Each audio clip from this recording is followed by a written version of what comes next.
Hello friends, welcome to small kitchen. இன்றைக்கி நம்ம small கிச்சனில் ஒரு சைட் டிஷ் ரெசிபி பார்க்க போகிறோம். ரொம்ப டேஸ்ட்டாக இருக்கும். உருளைக்கிழங்கு பீன்ஸ் இருந்தாலே போதும். ரொம்ப சிம்பிளாக செஞ்சிடலாம். வாங்க எப்படி செய்யலான்னு பார்க்கலாம். ஒரு பேன் வச்சுட்டு 3 ஸ்பூன் எண்ணெய் சேர்த்துருக்கேன். உங்களுக்கு தேவையான அளவு நீங்கள் சேர்த்துக்கோங்க. 3/4 ஸ்பூன் அளவுக்கு கடுகு, 1/2 ஸ்பூன் அளவுக்கு சீரகம் சேர்த்துருக்கேன். ரெண்டும் நல்லா பொரியட்டும். சீரகம் கண்டிப்பாக சேர்க்கணும். சீரகம் சேர்த்தா நல்லாயிருக்கும். இப்போ வெங்காயம் சேர்த்துக்கிறேன். ஒரு நார்மல் சைஸ் வெங்காயம் இந்த மாதிரி பொடியாக கட் பண்ணி சேர்த்துருக்கேன். ஒரு 2லிருந்து 3 நிமிஷத்துக்கு வதக்கி எடுத்துக்கோங்க, நல்லா கோல்டன் ப்ரௌன் ஆகிற வரைக்கும். இப்போ 1 ஸ்பூன் அளவுக்கு இஞ்சி பூண்டு பேஸ்ட்டு சேர்த்துக்கிறேன்.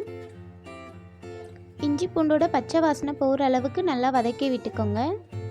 ஒரு பெரிய உருளைக்கிழங்கா தோல் சீவி இந்த மாதிரி கட் பண்ணி எடுத்துருக்கேன். 200 கிராம் இருக்கும். இது 100 கிராம் அளவுக்கு பீன்ஸ் எடுத்திருக்கேன்.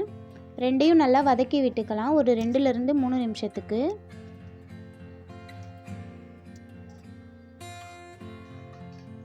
இப்போ மிளகாய்த்தூள் சேர்த்துக்கிறேன். 1/2 ஸ்பூன் அளவுக்கு ரெட் சில்லி பவுடர் சேர்த்துக்கோங்க. 1 ஸ்பூன் அளவுக்கு வீட்டு குழம்பு மிளகாய்த்தூள், 1/4 ஸ்பூன் மஞ்சள் தூள், 1/2 ஸ்பூன் கரம் மசாலா, 1/2 ஸ்பூன் சீரகத்தூள் சேர்த்துக்கோங்க. சேர்த்துட்டு நல்லா வதக்கி விட்டுக்கோங்க. மிளகாய்த்தூளோட பச்சை வாசனை போகிற அளவுக்கு நல்லா வதக்கி விட்டுக்கோங்க.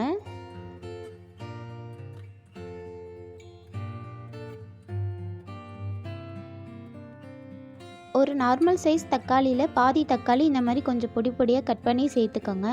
இந்த ஸ்டேஜில் தக்காளி சேர்த்தா ரொம்ப நல்லா இருக்கும். தக்காளி கொஞ்சம் குக்கானதும் தண்ணி சேர்த்துக்கலாம். நான் 1 கிளாஸ் அளவுக்கு சேர்த்துருக்கேன். உங்களுக்கு தேவைக்கு ஏற்ற மாதிரி நீங்கள் அட்ஜஸ்ட் பண்ணி சேர்த்துக்கோங்க. தேவையான அளவு உப்பு சேர்த்துருக்கேன். நல்லா கலந்து விட்டு ஒரு 2 நிமிஷத்துக்கு ஹை ஃப்ளேமில் வச்சு கொதிக்க வச்சுக்கோங்க.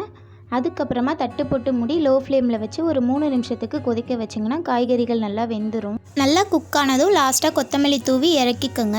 இந்த டிஷ் சப்பாத்தி, தோசை, அப்புறம் ரசம் சாதம் இது கூடலாம் சாப்பிட ரொம்ப டேஸ்ட்டாக இருக்கும்.